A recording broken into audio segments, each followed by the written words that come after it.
Welcome back kaibigan at salamat sa panonood ng video ng Vocals DIY. So ang hawak ko ngayon ay, as you can see, solar charge controller dahil pumulit na naman sa aking kukote kung bakit binili ko ito.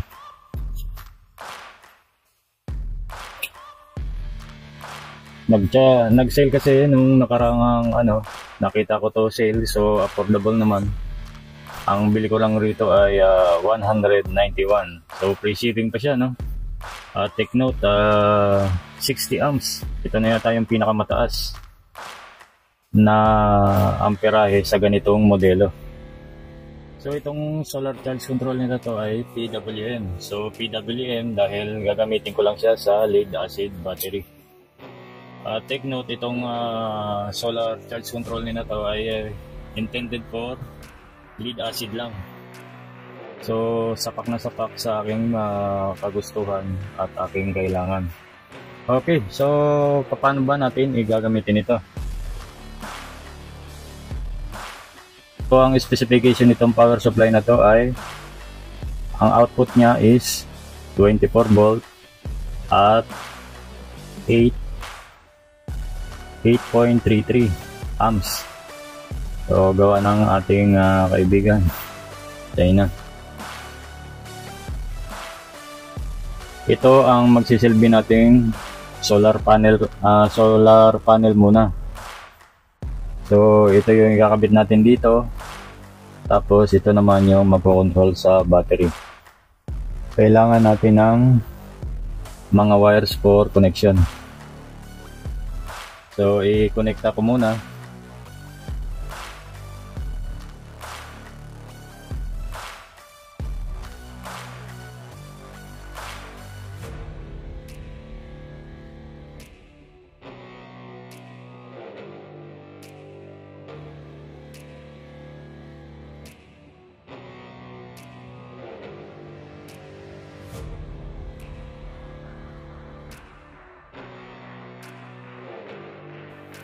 Okay, tapos na tayong magkonekta sa ating charge controller. So napakadali lang naman. Ito yung sign, positive, at may sign din na battery, negative. Ayan.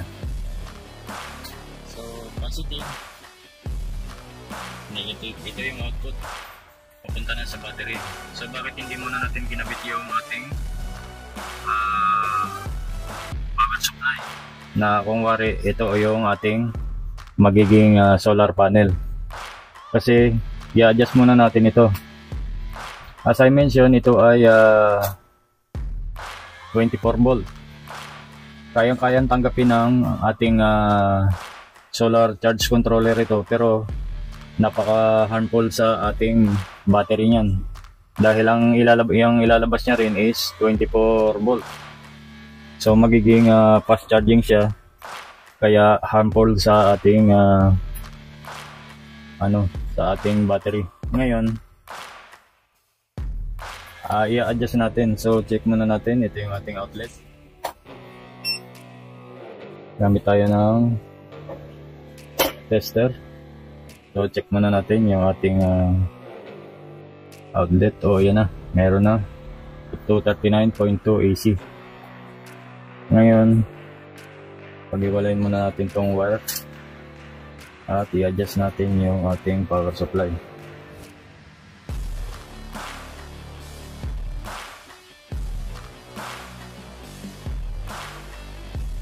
So, as you can see, yung ating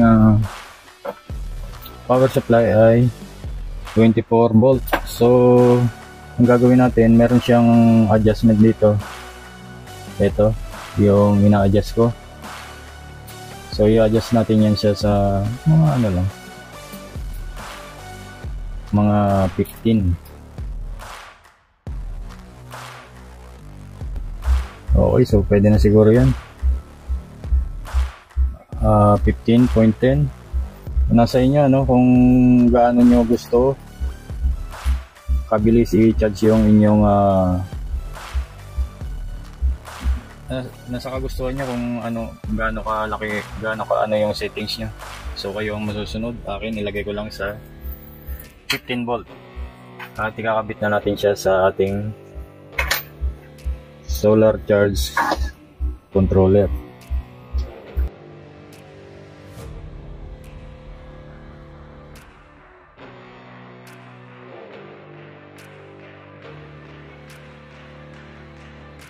So, disclaimer, ang ginagawa ko ay para lang sa marunong. Marunong okay na, lalo na kapag kaaral. So ito ay okay na ang setup. So ito yung power supply, imimimik natin yung solar panel para gumana itong charge controller natin. Ngayon, pag-iwalayin muna natin yung output.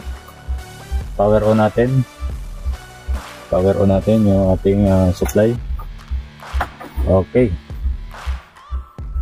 So nag-on na yung ating power supply at nag-on na rin yung ating yan, yung ating solar charge controller. So as you can see, 15 volt.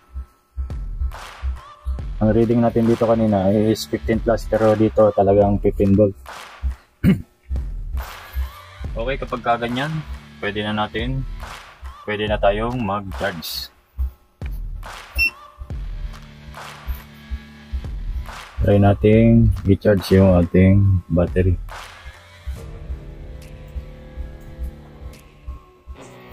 So, full charge talaga siya, no? Pinatay ko yung power supply. Ang nakakonekta is yung battery. So, nare-read niya na 12.8 ang karga ng battery. So, power on natin yung ating kuryente kung magcha-charge siya. Nag-charge siya. So, ang gusto pala nitong solar charge controller ay iuna mo munang ikabit yung battery bago mo ikabit yung solar panel. Pero sa atin, power supply. Gumalaw siya pero kuminto rin. Ngayon, ibig sabihin full charge talaga itong ating battery. Ngayon, may isang way pa tayo na gagawin. May isang gadget pa tayo na i-connecta rito para malaman natin kung nagcha-charge nga yung ating battery. So, tanggalin ko muna itong connection ng papunta sa battery.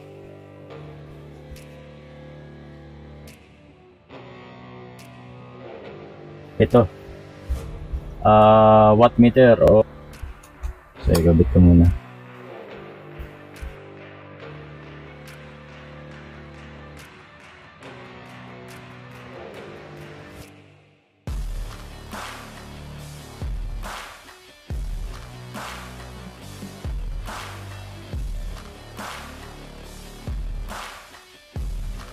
Okay, so set up na. So kung wari ito yung solar panel, so solar charge controller at ang ating watt meter. So ang watt meter ay para sa ating monitoring. Ngayon i-plug na natin yung battery.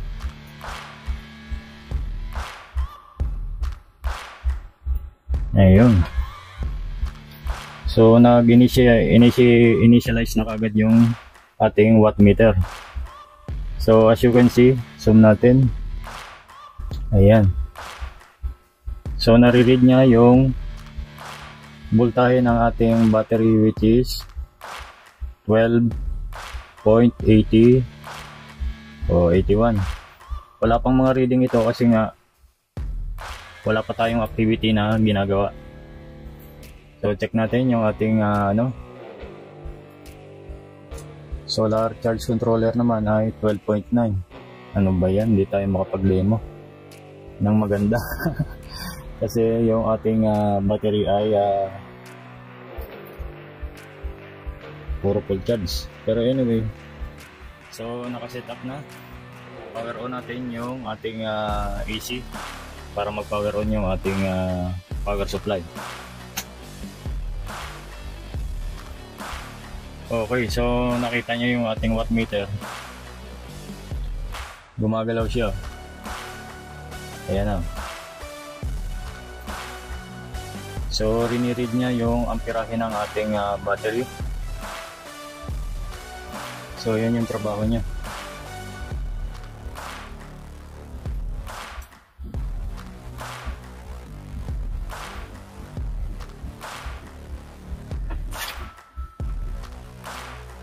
Kung mapapansin niyo dito sa ating watt meter, ito yung amperahe,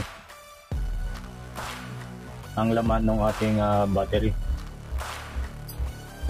So ayan, pumalo na ng 14.29. So ibig sabihin nagcha-charge siya. Ayan o, gumagalaw na yung ano. At ang pumapasok sa battery natin ay 63 watts. Ayan. Ayan.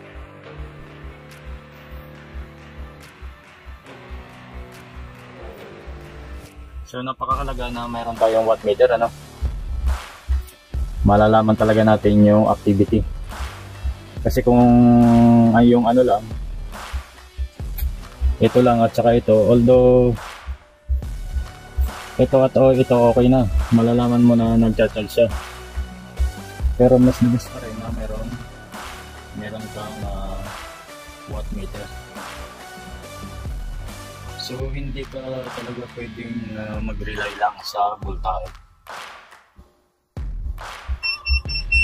Dahil kahit na sabihin na natin na mataas yung voltahe, wala palang laman na kuryente.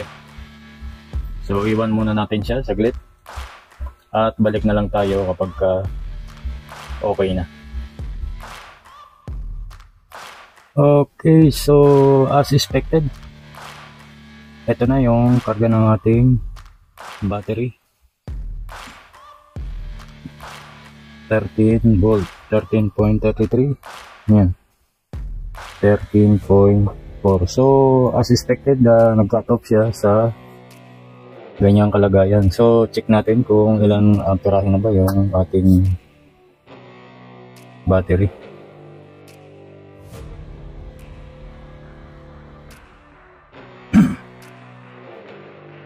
So ayan, nagre-read pa siya.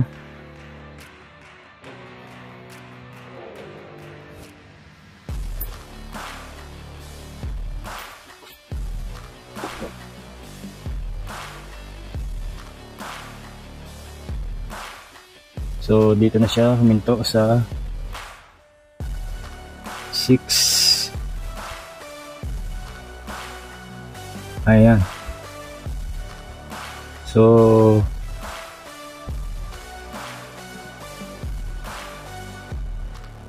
di ba siya huminto? Ayan, 5.75. So okay lang. Kasi ang ating battery ay 6 ampere capacity nito eh. So okay lang na hindi niya na-reach yung 6 amps. At least alam natin na punong-puno siya. So ayos. Ayos yung pangalawa nating eksperimento. Power supply, solar charge controller, at ito naman ay optional lang. Kung gusto niya ng ma-read yung kalagayan, so bili kayo nito. Medyo may kamahalan lang kasi ito eh. 280 ang bili ko nito, itong watt meter analyzer. So yan naman ay may mga manual naman yun, so napakadaling sundan. Okay, success, battery charger in different form. Magtataka kayo bakit hindi na lang ako direktang bumili ng battery charger. It so happen kasi na meron akong ganito. At hindi ko naman pwedeng gamitin lang ito pangkarga rito kasi syempre wala tayong monitoring. So kaya naisip ko ito, solar charge controller. Minute din pala siya. At saka itong watt meter or power analyzer. Kakaibang feeling. So, pwede nyo rin gawin yan.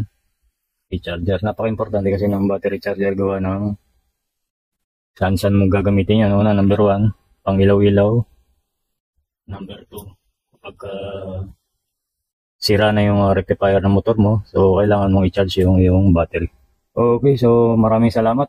At kung nagustuhan ng video, please like the video, and kung hindi ka pa nakakapag-subscribe, subscribe ka na. At marami pa tayong i-upload na video ng mga ganito at saka mga pagayos-ayos. Maraming salamat and be blessed.